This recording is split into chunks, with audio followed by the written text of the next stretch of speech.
12시 많은 참여 바랍니다.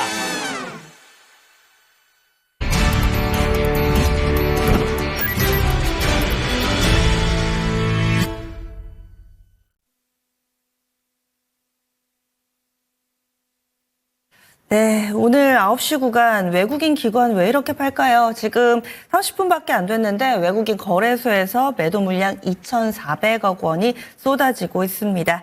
소화해내기가 버티기가 다소 좀 힘든 우리 증시 상황. 그러면은 어떤 부분들 조금 더 집중해서 봐야 되는지 찐 스크리닝 이어가 보겠습니다. 유한타증권의 박진희 부장입니다. 안녕하세요. 네, 안녕하세요. 네, 어느 하루 쉽게 넘어가는 날이 없는 것 같습니다. 미국 증시는 좀 보아 버텨주는 것 같은데 우리 증시 좀 밀리거든요. 핵심 뭐라고 보시나요?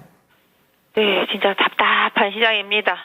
고구마 한 100개는 먹은 것 같은 시장이고요. 정말 사이다 같은 뭔가가 좀 필요한데 계속 좀 답답한 시장 흐름 이어지고 있는 상황이 지금 계속 전개되고 있고요. 그 안에서 일부 테마주 정도만 시장을 강하게 개별주 변동성 흐름을 좀 만들어내고 있는 것 같습니다. 시장 좀 밀리니까 개별주만 보인다 이렇게 얘기를 해주신 건데 어제 우리 증시 밀린 원인이 FOMC에 있다고 하면 이 미국 증시가 브레이크 잡아주면 우리도 오늘 안 밀려야 되는 거 아닙니까? 오늘 너무 좀 이렇게 속상한 증시 상황이어서 이걸 어떻게 해석해야 될지도 좀 궁금하고요.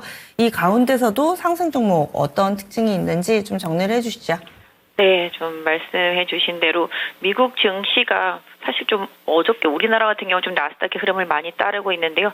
나스닥 안에서도 그동안 좀 시장을 주도했던 종목들이 대체로 조금 조정을 강하게 받았습니다. 그러다 보니까 시장 변동성 커져 있는 상태가 되겠고 앞서서 말씀 주신 대로 우리 시장 계속 미국의 금리 인하가 좀 더뎌지다 보니 이 부분은 또 국내와의 금리 차가 더 벌어질 수 있다라는 생각으로 시장을 좀 보고 있고요. 그러다 보니까 환율도 많이 급등한 상태 속에서 외국인들의 달러 선호 현상은 계속적으로 좀 이어지고 있다. 그러다 보니 외국인 계속 팔 수밖에 없다. 이렇게 귀결되고 있습니다. 그 상황 속에서 지금 개인 투자자분들 최근에 계속 시장에 좀 계속 진입을 하고 있는 상태가 되겠는데요. 일단은 지금 오늘 시장 전체적으로 거의 웬만하면 좀 팔았다라고 좀 말씀드릴 수가 있겠고 그 안에서 특별한 이슈가 있는 기업들은 좀 강하다. 특히 이마트 같은 경우는 계열 분리 속에서 나중에 이제 지분 관계에서 좀 긍정적인 부분들이 좀 부각이 되면서 강세고 그다음에 그러다 보니까 계열 분리 속에서 뭔가 시스템적인 부분에 있어서 수혜를 볼 수 있는 신세계 INC가 좀 최근에 강세를 계속 이어가고 있는 모습 보실 수가 있겠습니다. 전체적으로 오늘 원전과 관련돼서도 한수원의 리모델링 수주 관련돼서 지금 원전 관련주들 일부 조금 강한 흐름이죠. 두산 에너빌리티를 비롯해서 그 외에 지금 오늘도 그렇고 최근에 이제 또 트럼프하고 머스크가 같이 막 박수 치면서 말한 쪽들이 이제 탄소 포집 관련주입니다. 탄소 배출권, 탄소 포집 그러다 보니까 온실가스 이런 식으로 해서 이쪽 섹터주들도 상당히 강합니다. 지금 에코바이오는 상한가 들어가 있는 상태고요. 캠트로스도 지금 22%대, 그린 케미칼도 13%대 올라 있습니다. 그린 케미칼도 지금 보니까 최근에 단기에 거의 한 90% 정도 올라온 것 같네요. 그다음에 에코아이 이런 것들도 바닥에서 올라오고 있고 에코프로 HN이 조금 약간 중대형주 쪽에서는 바닥에서 오늘 좀 올라오면서 지금 9%대 상승 강하게 보여주고 있는 모습. 한솔 홈데코나 에어레인 등등 해서 관련주들 상당히 좀 강한 모습 보실 수가 있겠고 오늘 해운 관련주들도 좀 강세 흐름 보여주면서 HM을 비롯해서 반등이 좀 나서고 있는 모습 보실 수가 있겠습니다. 반도체도 마찬가지입니다. 하이닉스 보조공을 받아봤자 다시 계속 하락하고 있는 모습 보실 수가 있겠고 삼성전자도 하락 이어가고 있습니다. D램, 하드웨어 쪽들 계속되는 부진, 마이크론에 대한 실적에 대한 우려감 계속 작용을 하면서 시장을 압박하고 있는데요. 좀 살짝 해석을 해보자면 마이크론은 원래 반도체도 그렇고 원래 좀 4분기 내년 1분기까지 좀 비수기입니다. 비수기를 조금 인정해주고 넘어가면 좋은데 시장이 좀 그렇지 않게 좀 반응을 해서 좀 많이 아쉬운데요. 그럼에도 불구하고 각 자동차 업체들 같은 경우도 자체 개발, 칩 이런 얘기 좀 나오면서 좀 약간 비메모리 쪽에서 약간 IP를 가지고 있는 기업들을 좀 강세 보여주고 있는 모습 보실 수가 있겠는데요. 일단은 지금 상대적으로 가온칩스나 그다음에 최근에 좀 많이 올랐던 퀄리터스 이런 쪽도 계속 강세 이어지고 텔레칩스 이런 쪽들도 계속 강세 이어지는 모습 보실 수가 있겠고 에이디테크도 강세 약간 좀 인공지능 솔루션 쪽에서는 약간 좀 벗어났죠. 칩 쪽으로 이렇게 디자인 쪽으로 조금 넘어가 있는 상태라고 좀 말씀드릴 수가 있겠고 그다음에 현대중공업도 추가적인 상승세 보여주면서 강세 이어가고 있는 모습입니다. 현대 미포조선도 거의 살짝 약세의 흐름 추세 이어간다고 말씀드릴 수가 있겠고 재건도 최근에 계속 강세인데요. 지금 재건 쪽에 지금 대장주가 전진건설 로봇이랑 대동기업 이 두 종목입니다. 특히 이제 전진건설 로봇 같은 경우는 상당히 강하게 올라오는데 대체로 보면은 최근에 같은 주도 섹터에 있어도 신규주 위주로 강세입니다. 지금 전진건설 로봇 상당히 급등하고 있죠. 자율주행에서도 똑같은 라이다 기술이 있는데 만도는 헤매고 있는데 SOS 랩은 급등하고 있는 상태.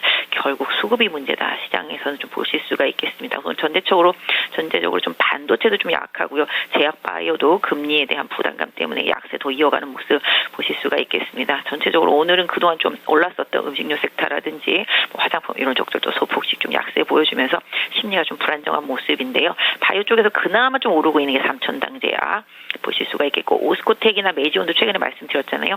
상대적으로 좀 잘 버티고 있다 좀 말씀드릴 수가 있겠는데요. 일단은 뭐 지금 장 초반 선물이 많이 하락한 상태 속에서 바닥을 잡아 나가는지 조금 더 확인해 봐야 되겠습니다. 시장이 안 좋고 상승 종목은 몇 개 없지만 이 가운데서 오르는 이 개별주들이 연속성을 보여주고 있어서 이 비메모리 쪽, 요즘에 ASIC, 이 주문형 반도체 관련된 종목군들하고요. 자율주행 라이다 쪽, 그리고 탄소 포집은 오늘도 강세 흐름을 나타내고 있는데 그러면 이들 종목군들 계속해서 이렇게 시장 대비 강한 흐름을 나타내줄 수 있을지 대응 전략 어떻게 세워야 된다고 보세요? 네, 저도 보면서도 눈으로만 매매하고 있습니다. 저 사야 될 것 같은데, 근데 또 막상 내가 사면 고점 아닐까? 뭐 이런 생각을 하면서 저도 잠깐만 막 고민하는 사이에 더 많이 올라가는 그런 흐름들이 좀 나타나고 있습니다. 이런 테마주, 근데 테마주도 뭐 약간 터무니없는 테마주들은 아니고 또 약간 미국의 정책이나 뭐 머스크의 입에서 나와서 발단이 되고 있는 그런 산업적인 테마주들인데요. 실질적으로 해당 기업들이 수혜인가? 라고 생각해보면 정말 답은 나오거든요. 그럼에도 불구하고 지금 시장은 너무 안 좋기 때문에 다른 것들을 팔면서 이런 쪽으로만 쏠리면서 계속 개인들을 중심으로 좀 나타나고 있다는 거죠. 결국은 거래소는 계속 줄줄 흘러내리는 가운데 일부 정책 테마들 관련해서 산업적인 테마주들 관련해서 개인들이 투자 쏠림 좀 나타나고 있다. 특히 지금 보시면 개인들 계속 시장에 많이 들어오고 있는데 거래소로 들어오는 거는 뭐 배당 관련 수요일 것이고 그다음에 또 뭐 코스닥은 이런 테마주 그다음에 또 아시다시피 뭐 매도가 나오고 있다라면 양도세 이슈 뭐 50억이라고 그래도 팔 사람은 팔더라고요. 그래서 이런 양도세 이슈 이런 부분이 좀 겹쳐지면서 시장이 좀 힘든 상황입니다. 그러다 보니 결과적으로는 그나마 좀 안전한 쪽으로 가자. 이런 심리들이 좀 계속 작용을 하면서 그럼에도 안전하더라도 그럼 왜 뭘로 뭐 이런 엉뚱황당 테마가 아니라 미국에서 발단이 된 그런 테마들인 거죠. 아까도 말씀드린 대로 수급적으로 말씀드린 대로 같은 호재를 가지고 있어도 큰 종목보다는 작은 종목 구종목보다는 신규 상장 종목 이런 쪽으로 쏠림이 계속 나타나고 있는 상황이라고 말씀드리도록 하겠습니다. 그래서 제가 봐도 좀 왜 이렇게 많이 오르지 싶은 것들이 되게 많은데요. 이런 현상은 좀 어쩔 수가 없는데 과거를 좀 되짚어 보면은 뭐 2차 전지 때도 그랬고 전기차 때도 그랬고 옛날에 수소 때도 그랬고요. 온실가스, 탄소 배출권 이때 바이든 초창기에 다 그랬었습니다. 긴가민가 하는 사이에 꽤 올랐었거든요. 근데 지금 보면은 이제 트럼프, 머스크 이쪽에서는 이제 뭐 에너지, 뭐 탄소 이런 부분들을 갖다가 불편하게 생각하는 부분들, 그러니까 뭐 전기차나 뭐 풍력이나 재생 이걸로 해소해야 되는 부분들을 이 탄소 포집으로 일정 부분 커버하고자 하는 그런 욕망, 욕구 뭐 이런 부분들을 좀 제시하고 제안했기 때문에 이런 쪽들이 좀 강한 상황인데요.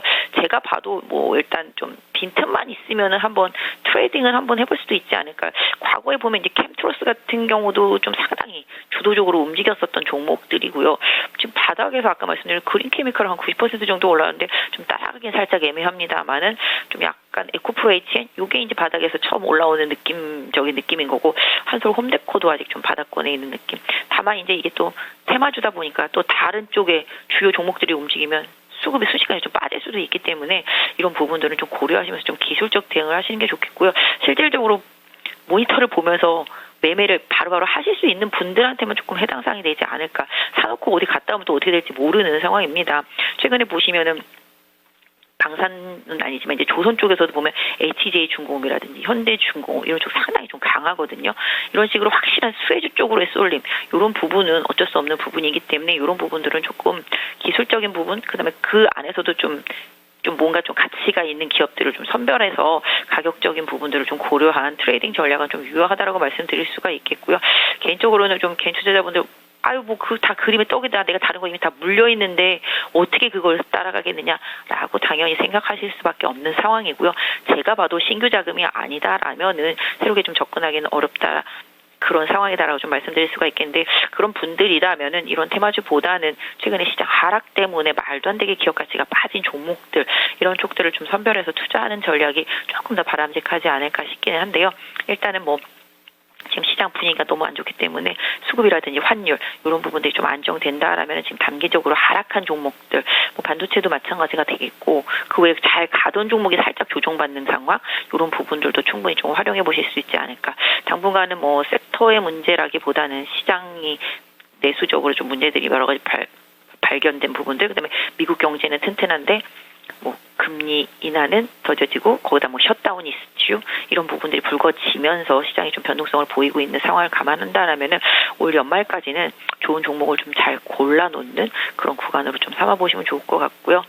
수익 내기 위해서 애를 쓰다 보면 오히려 더 손실이 나는 경우들도 있기 때문에 차분히 본인이 좀 이렇게 잘 캐치한 종목들의 변화, 가격적인 메리트 이런 부분들을 좀 기다려 보시는 전략이 좋을 것 같고 개인적으로는 지금 조정은 받고 있지만 소비주들, 뭐 그다음에 엔터주들, 그다음에 화장품, 음식료 이런 쪽들은 계속적으로 꾸준히 계속 공략해 나가셔야 되는 섹터라고 생각을 하고 있습니다. 때일수록 정신을 바짝 차리고 조금 더 차분하게 대응 전략을 세워봐야 되겠네요. 알겠습니다. 다음 주에 뵙겠습니다. 네, 감사합니다. 네, 지금까지 유한타증권 박진희 부장이었습니다.